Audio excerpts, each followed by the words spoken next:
Hello students, आज हम पढ़ेंगे vibrational structure of electronic band system in emission का रिमेनिंग पार्ट। ठीक है भाई, आपका हाफ पार्ट हो चुका था।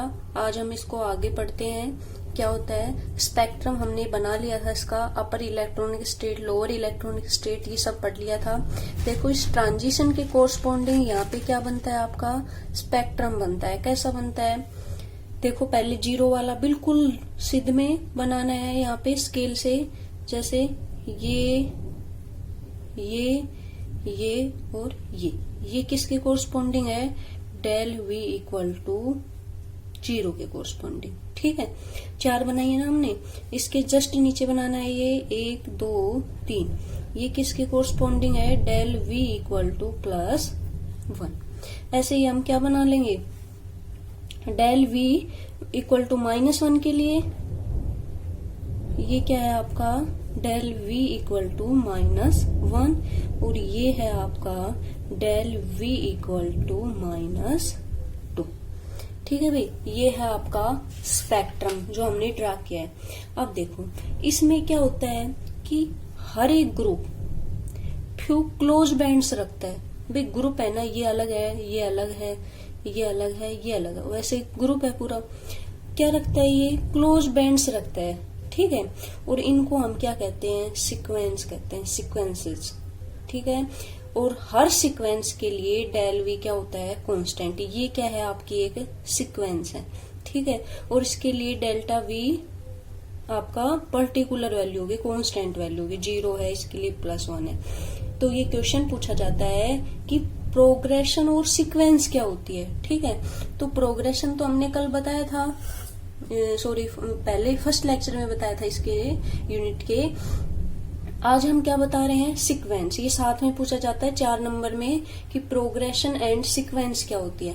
तो सीक्वेंस क्या होती है भाई, सीक्वेंस को हम कैसे डिफाइन करेंगे कि भाई एक बैंड सिस्टम है ना, जो एक बैंड सिस्टम है वो किसमें, नंबर ऑफ ग्रुप्स में डिवाइड होता है। ठीक है, और ईच ग्रुप है ना क्या रखता है, फ्यू क्लोज बैंड्स रखता है।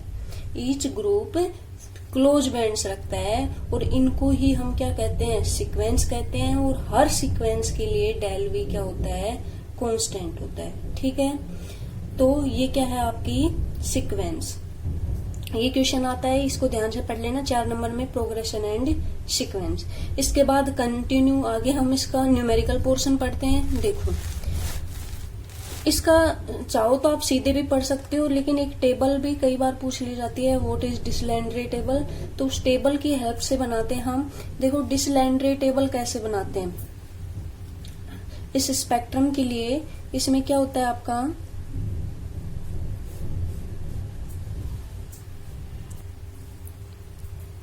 इसमें क्या होता है आपका, रो और कॉलम की फॉर्म में होते हैं ये।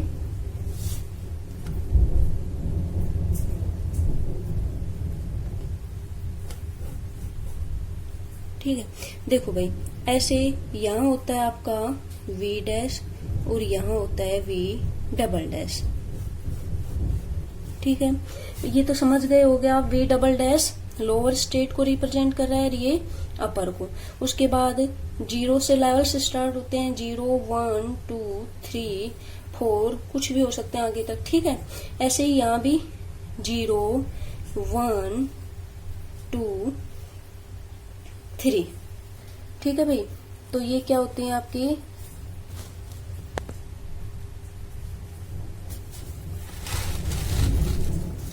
अब देखो लिखना कैसे है। अभी हमने पीछे क्या पढ़ा था, एक इक्वेशन पढ़ी थी भाई, इसके लिए म्यू निकाला था ना हमने, इसका जब हमने क्या पढ़ा था, इलेक्ट्रॉनिक ट्रांजिशन पढ़ा था, तो उसी की वैल्यूज में लिखना है हमें। उसकी वैल्यू क्या होती थी, म्यू ई में कांस्टेंट मानते थे, उसके अलावा G dash note minus G double dash 0। देखो कैसे बनाई है ये सॉरी, देखो G डैश 0, यानी आपका V डैश भी क्या है, 0 है, और V डबल डैश भी क्या है, 0 है। ठीक है भाई, ऐसे ही अगर हम आगे लिखेंगे तो क्या हो जाएगा, देखो म्यू ई। अब G डैश, पहले ये स्टेट लिखते हैं, तो G डैश 0 और -G डबल डैश क्या हो जाएगा, 1। ठीक है भाई। ऐसे ही जब हम इसकी लिखेंगे तो ये क्या हो जाएगा, म्यू ई प्लस जी डैश 0 माइनस जी डबल डैश 2। ठीक है, ऐसे ही हम आगे लिख लेंगे इनकी। अगर अब यहाँ की बात करें, देखो कुछ भी नहीं करना, सेम उसी में लिखना है, म्यू ई प्लस, अब देखो जी डैश क्या हो गया आपका 1, जी डैश 1 माइनस जी डबल डैश 0। भाई ये वैल्यूज देखते चलो, ठीक है। पहले 1 रखी, फिर 0 रखी। अब देखो 1 1 दोनों में क्या रखेंगे, 1 1, म्यू ई प्लस जी डैश 1 माइनस जी डबल डैश 1। ठीक है भाई। ऐसे ही इसमें म्यू ई डैश क्या है, 1 है, पर डबल डैश क्या है, 2 है। ठीक है भाई।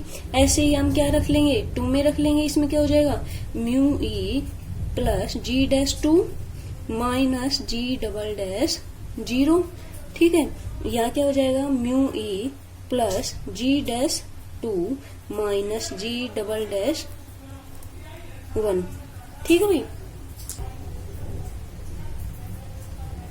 अब देखो ऐसे ही आपकी क्या हो जाएंगी, और टेबल्स। ठीक है, आप लिख सकते हो, इसको बोलते हैं डिसलैंड्रे टेबल, डिसलैंड्रे टेबल। इसको आराम से बना सकते हो आप, ये सिर्फ समझने के लिए है, अदरवाइज आप इसको सीधा भी एक्सप्लेन कर सकते हो। इसमें कुछ भी नहीं, v dash v double dash according value रखनी है, और वो इक्वेशन है जो हमने पीछे निकाल रखी है।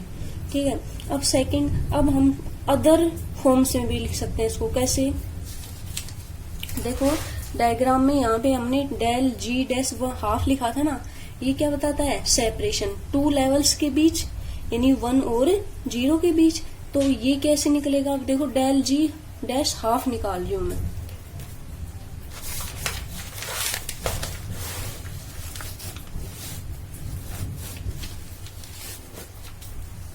क्या हो जाएगा भाई, डेल जी डैश हाफ क्या हो जाएगा, जी dash 1 minus ji dash 0।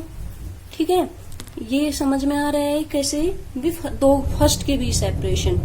Ji we हम जानते हैं क्या होता था हमारा, v plus half omega E minus v plus half का होल स्क्वायर ओमेगा ई एक्स ई।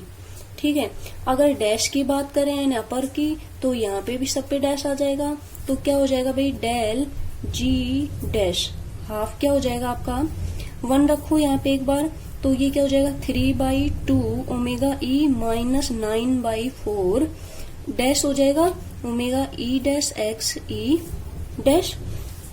उसके बाद नेगेटिव जी डैश 0, यानी आपकी बार v की जगह 0 रखना है, तो ये क्या हो जाएगा half omega E dash plus 1/4 omega E dash X E dash. भाई डैश क्यों लगाया, अपर लेवल बता रहा है। ठीक है, और v की जगह 0 रख दिया 1/4 प्लस एक तो नेगेटिव साइन ये वाला, और फॉर्मूले वाला नेगेटिव, इसको क्या बना देगा, प्लस बना देगा। ठीक है, तो इसकी क्या वैल्यू आ जाएगी आपकी, ये हो जाएगी omega E dash minus 2 omega E dash X E dash del G dash half. ठीक है भाई, ऐसे ही आप क्या निकाल दोगे, डेल जी, दूसरा हमने क्या माना था, डैश 3/2। ठीक है, उसमें भी क्या रखना है, वैसे ही अब की बार सेकंड, ये कौन सा सेपरेशन बताता है, सेकंड वाला, तो इसमें क्या रखना है भाई, अब की बार जो जी डैश 1 माइनस जी डैश 0 था, अब की बार क्या हो जाएगा, जी डैश 2 माइनस जी डैश 1 सेकंड वाला। ठीक है, और जीवी की वैल्यू में 2 रख के 1 रख के वैल्यू सोल्व कर लेंगे, और इसकी वैल्यू क्या हो जाएगी, omega E dash minus 4 omega E dash X E dash. ठीक है, ऐसे ही जब आगे थर्ड वाला निकालेंगे 5/2, ये क्या हो जाएगा, जी डैश 3 माइनस जी डैश 2, ये क्या हो जाएगा, omega E dash minus 6 omega E dash X E dash. ये वैल्यूज आप रखकर निकाल सकते हो भाई।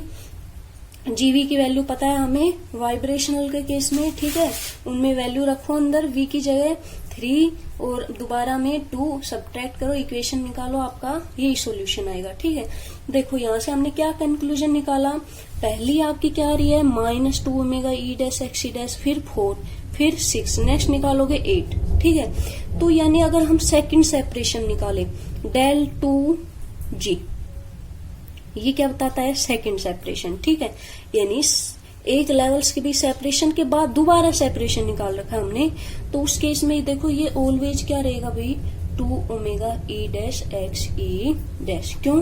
क्योंकि देखो चाहे ये 2 सब्ट्रैक्ट कर लो, ये 2 कर लो, हर केस में क्या रहेगा 2 omega E dash X E dash. आगे भी ये ऐसे ही निकलेंगे। ठीक है भाई, तो ये क्या है इसका सेकंड सेपरेशन।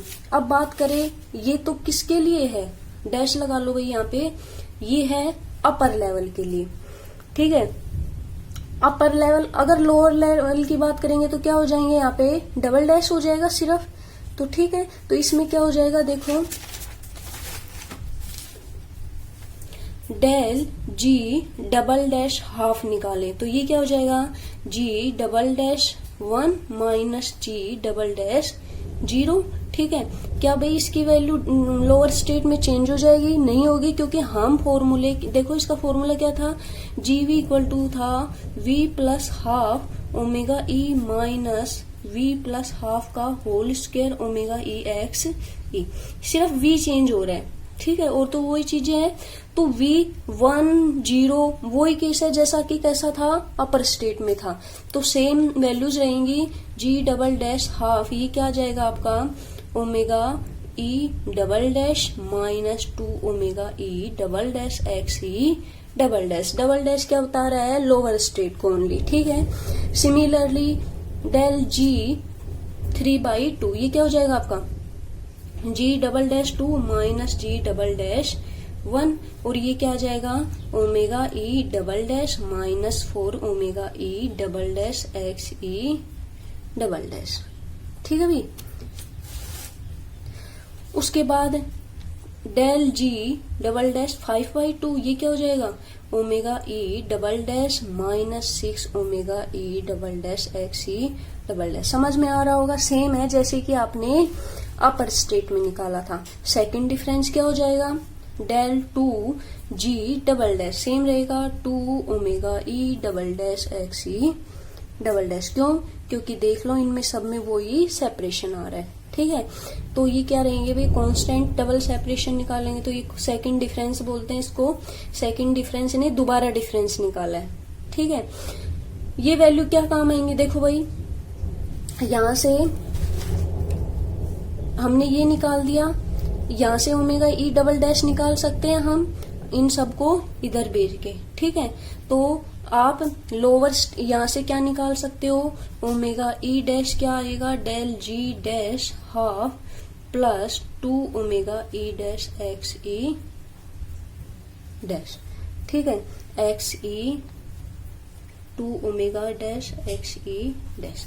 तो ऐसे ही सिमिलरली दोनों केस में तो ओमेगा ई डैश की वैल्यू क्या आ जाएगी, ये हो जाएगी del G dash half plus 2 omega E dash X E dash, और ओमेगा ई डबल डैश क्या हो जाएगा भाई del G double dash half plus 2 omega E double dash X ई डबल डैश। ठीक है, दोनों के केसेज में ये निकाल सकते हो इनकी, यानी अनहार्मोनिसिटी कांस्टेंट की हम वैल्यू निकाल सकते हैं। ठीक है, ये आपका एमिशन वाला खत्म। ग्रोस स्ट्रक्चर ये एमिशन के केस में निकाला है, ऐसा ही आपका एब्जॉर्प्शन वाला बनता है।